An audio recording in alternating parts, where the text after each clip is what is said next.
Today I want to talk about time, and more specifically, how much time it takes to maintain a vegetable garden of a certain size. In the last couple of months, we've had several viewers who are new to vegetable garden comment on our videos and ask, how much time does it take to grow a vegetable garden? How much time should they expect to spend per week or per day in their vegetable garden to keep it nice and maintained and keep everything harvested and growing properly?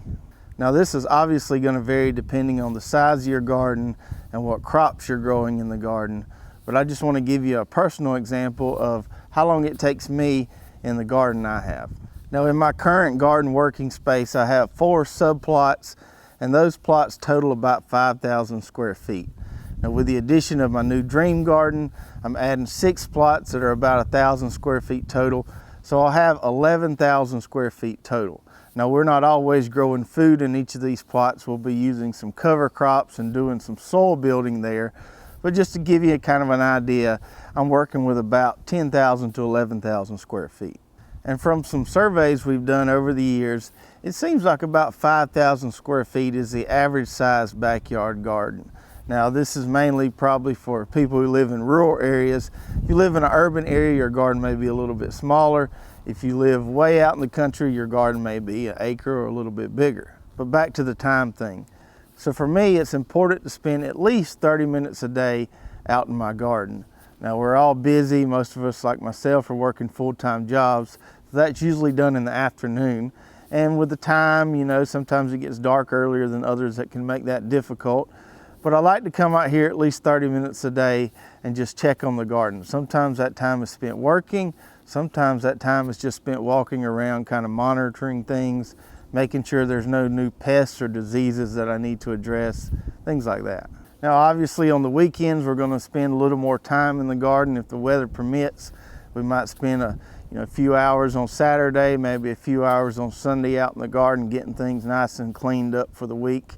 But on average, I would say per week, I spend about 10 to 12 hours in the garden. And before growing or before planting a vegetable garden, it's important to know how much time that you're going to have to devote to it.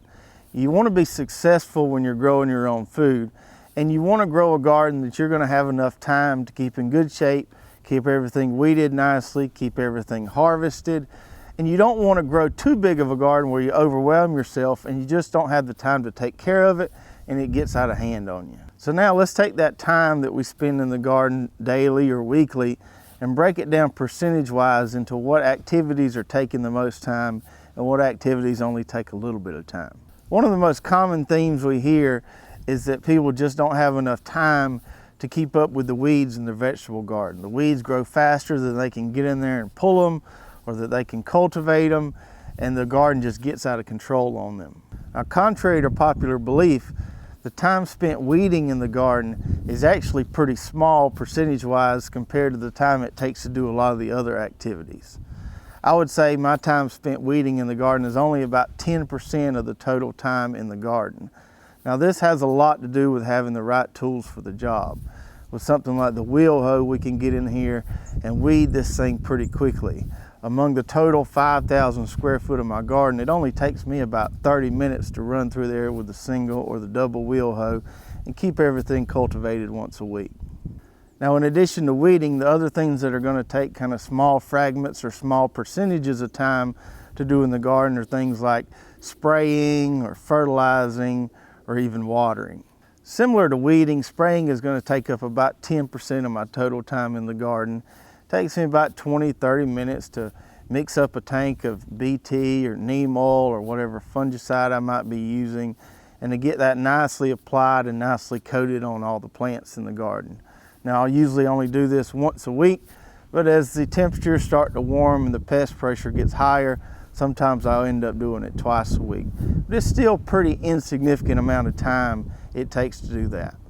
Fertilizing is one of those things that doesn't take a whole lot of time either. Now, we can streamline that fertilizing process by using simple tools like our fertilizer injector, which makes it really easy. It only takes about 10 minutes to set that up and get that flowing through our drip system. With side dressing, if I'm using some Chilean nitrate or something to side dress the plants, I always like to do that on the same day that I'm going to be weeding or cultivating, so I'll put that fertilizer down beside the row of plants, and then when I come through there with my wheel hoe, it'll incorporate into the soil. And that's going to save me some time as well, making sure I coordinate those activities on the same day. And with the right systems in place, watering is not going to take a whole lot of time either. If we use things like drip irrigation, we can really streamline our watering process, make it quick and easy, because all we have to do really is come outside, hook the water hose up to the drip system, turn it on, let it run for a fixed amount of time, then come back outside and shut it off.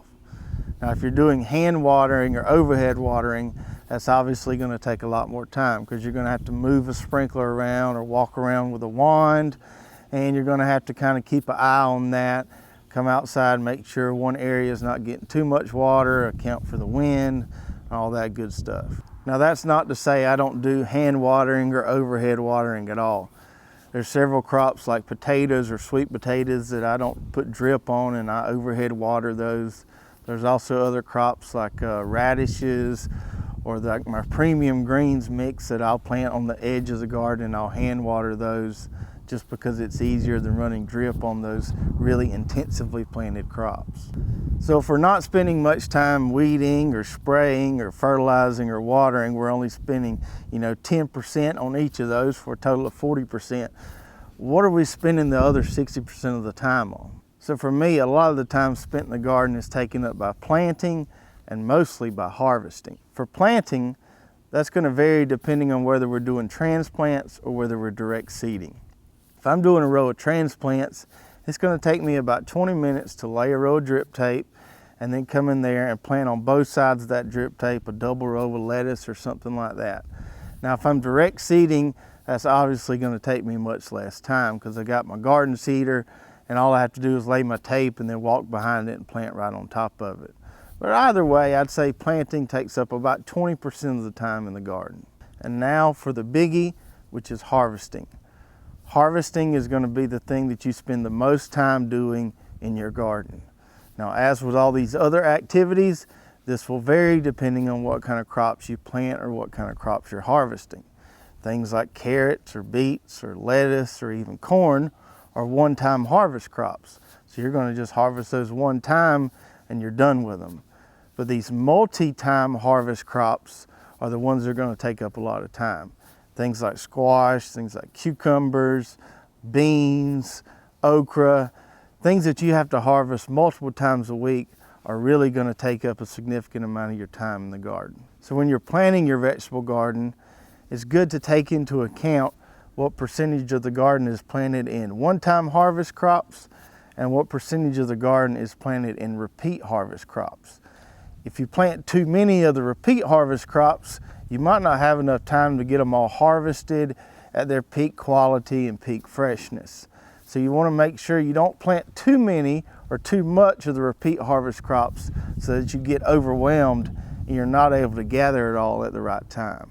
Now, I understand this is a very systematic approach as far as breaking down the time spent in the garden, and that's going to vary some with your climate and also what style of gardening you do.